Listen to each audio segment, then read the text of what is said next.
Yeah, brother, it's the proverbial canary in a coal mine now, right? Like the Canelo Skull fight. And when I saw it, don't get me wrong, I was thinking the same thing. And look, Skull is a natural 168er, right?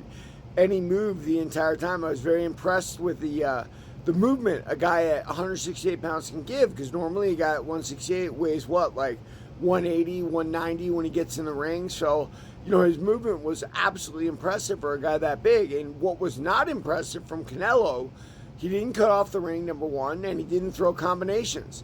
Well, interestingly, against Crawford, he cut off the ring great, but he didn't throw combinations again. He threw like one punch at a time.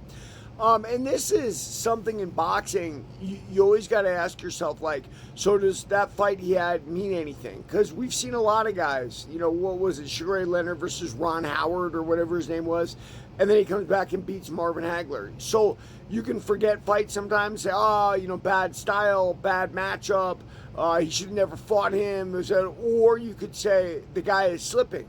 So from the Skull fight, we definitely know now that to a certain extent Canelo is slipping. Now, I think Canelo would have been far better off, and someone else said this, it wasn't me, but against a guy like David Benavidez would have come forward and he would have unloaded, right? Which would have given Canelo's style a better chance. Canelo throws fewer punches, but he throws hard shots, right? So now you're in a bombs away war with Benavidez instead of a bout with a guy like Crawford that you can't win because he's too light.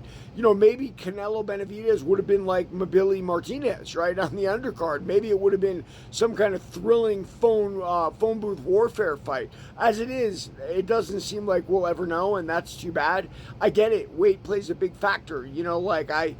I feel like when I'm as heavy as I want to get, like nothing can hurt me, right? A guy like Benavidez is a threat for a smaller guy like Canelo. After all, let's be honest, Canelo came from what, junior middleweight, right? And he's never been a really tall guy. I think he's 5'10", 5'11", but he definitely picked the wrong fight. It would have been better to fight David Benavidez than fighting Terrence Crawford. But listen, that's the thing. None of us have a crystal ball. We step into the unknown. We take risks. We do what we do. And, God is with us sometimes. And sometimes God is humbling us, teaching us lessons about what we should have done or what we could have done.